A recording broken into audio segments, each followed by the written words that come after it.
சீனாவுக்கு இந்தியா வைக்கிறது அடுத்த செக். சீனாவின் சிசிடிவி கேமராக்கள் இந்தியாவில் பெருமளவில் விற்கப்பட்டன. சாலைகளிலும் அரசு தனியார் நிறுவனங்கள் வீடுகள் என பாதுகாப்பு கருதி மக்கள் சிசிடிவி கேமராக்கள் நிறுவியது கொஞ்சம் நஞ்சமல்ல. விலை கொஞ்சம் லெகுவாக இருக்கிறது என்பதால் சைனா கேமராக்கள் இந்தியாவில் பெருமளவில் விற்பனையானது. நாடு முழுவதும் 2 கோடிக்கு மேல் இருக்கும் என்றும் கருதுகிறார்கள். சரி, அதற்கு இப்போது என்ன பிரச்சனை என்று கேட்டால், இந்த கேமராக்கள் மூலமாக சீனா இந்தியாவை உளவு பார்க்கிறதா என்ற சந்தேகம்தான் இன்றைய பிரச்சனை. இந்திய சூழலில் ஒரு நாட்டை உளவு பார்க்க ஒற்றர்கள் அல்லது உளவாளிகளை அந்த நாட்டிற்கு அனுப்ப வேண்டிய அவசியமே இல்லை. இதுபோன்ற எலக்ட்ரானிக்ஸ் டிவைஸுகளை அந்த நாட்டில் விற்பனை செய்து அந்த நாட்டு மக்களை வைத்தே எல்லா இடங்களிலும் அதை நிறுவ வைத்து நமக்கு உளவு பார்க்க முடியும் என்கிற நிலை வந்துவிட்டது என்றே சொல்ல வேண்டும். இதுபோன்ற கேமராக்களே போதும் என்கிறார்கள் வல்லுநர்கள். இந்த அளவு இதன் தொழில்நுட்பங்கள் வளர்ந்துவிட்டன.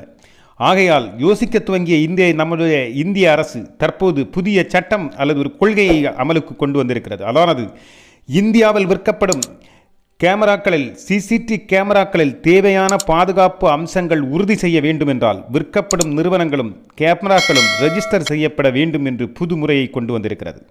அரசு நிறுவனங்கள் மற்றும் இராணுவ மையங்களில் நிறுவியிருக்கும் கேமராக்கள் வழியாக சீனாவின் இரகசிய கண்கள் இந்தியாவை உளவு பார்க்கிறதா என்று சந்தேகிக்கிறது இந்தியா. இதை எப்படி எதிர்கொள்வது என்ற யோசனைக்கு பின் எடுத்த தீர்மானம்தான் இது. நாட்டின் தேசிய பாதுகாப்பிற்கு முன்னுரிமை அளித்து மத்திய அரசு தற்போது வெளியிட்டிருக்கும் பாதுகாப்பு வழிகாட்டுதல் நெறிமுறைகளில் தான் இந்த கேமரா ரெஜிஸ்ட்ரேஷன் பற்றியும் கூறுகிறது. இது சைனாவின் நோக்கங்களை சிதைப்பதால் சீனா இப்போது பொறுமுகிறது. இதுவரை இதுபோன்ற கேமராக்கள் இங்கு விற்பனை செய்து மக்களும் அரசும் வாங்கும் பயன்படுத்திய போதும் இதை தொழில்நுட்ப ரீதியாக சோதிக்க எந்த ஒரு வசதியும் பெரிய அளவில் இந்தியாவில் இல்லை. அப்படி சோதனை செய்யவும் இல்லை. இதுபோன்ற மின் அணுவியல் சாதனங்களால் தீபிடிக்கும் வாய்ப்புகள் உண்டா? அவை தரமான குவாலிட்டியுடன் செய்யப்பட்டிருக்கிறதா? நிறுவனம் அளிக்கும் கால அளவு உழைக்கும் தரம் கொண்டதா என்று மட்டுமே சோதித்த விற்பனைக்கு அனுமதித்தார்கள். மற்றபடி உள்ள பாதுகாப்பு கருதியோ அல்லது இந்த கேமரா போன்ற உளவு பார்க்கும் வாய்ப்புகள் உண்டோ என்றோ எந்த சோதனையும் நடத்தப்படவில்லை.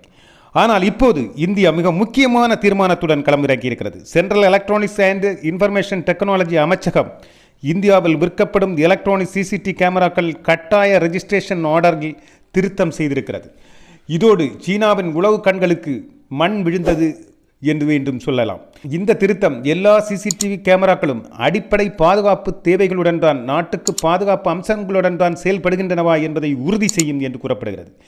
இந்த புதிய விதிமுறையான சோதனைகளும் செயல்பாடுகளும் அக்டோபர் மாதம் முதல் நடைமுறைக்கு வரும் என்றும் கூறுகிறார்கள். இந்தியாவின் மூலை முடுக்குகளிலும் சைனாவின் கேமராக்கள் உண்டு என்பதும் பரவி கிடக்கிறது என்பதும் கவனம் பெறுகிறது. சீனா நிறுவனங்களின் கேமராக்கள் அரசு அலுவலகங்கள் துவங்கி நாடு முழுவதும் பரவி கிடக்கிறது. இது நாட்டின் பாதுகாப்பிற்கு சவால் என்பதுடன் பின்னாளில் ஆபத்தை விளைவிக்கக்கூடும் என்றும் யோசிக்கிறது இந்தியா. இந்தியாவின் உள்நாட்டு விற்பனையில் 80% மற்றும் அரசு நிறுவனங்கள் செய்த இன்ஸ்டலேஷன்களில் 98% என கணக்கிடப்படுகிறது. இந்தியாவில் சைனா கேமராக்களின் பரவல் தொழில்நுட்பத்தில் சிறந்த இந்த கேமராக்கள் மிக துல்லியமான உளவு வேலையை மற்ற நாடுகளுக்கு செய்யும் என்று வல்லுநர்கள் கருத்து தெரிவிக்கிறார்கள்.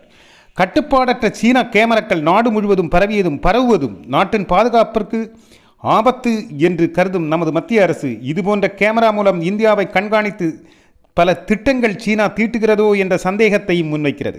சீனா கம்பெனிகளின் 10 லட்சம் சிசிடிவி கேமராக்கள் அரசு அலுவலகங்களிலேயே பொருத்தப்பட்டுள்ளது என்று கம்யூனிகேஷன் அண்ட் எலக்ட்ரானிக்ஸ் இணை அமைச்சர் சஞ்சய் கோத்ரா லோக்சபாவில் அறிவித்ததாகவும் செய்திகள் பரவுகின்றன.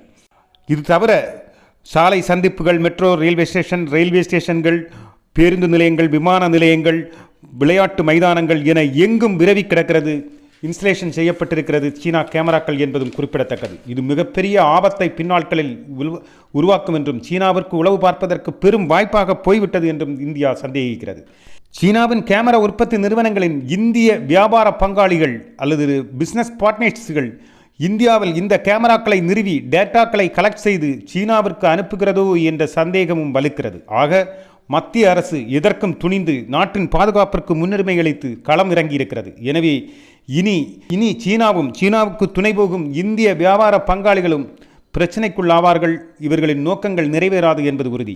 இந்தியாவின் உள்நாட்டு விவகாரங்களில் தலையிடுவதும் எல்லை கடக்கவும் சைனா நினைத்தால் அது கனவில்தான் என்பதும் இந்தியா உறுதிப்படுத்துகிறது.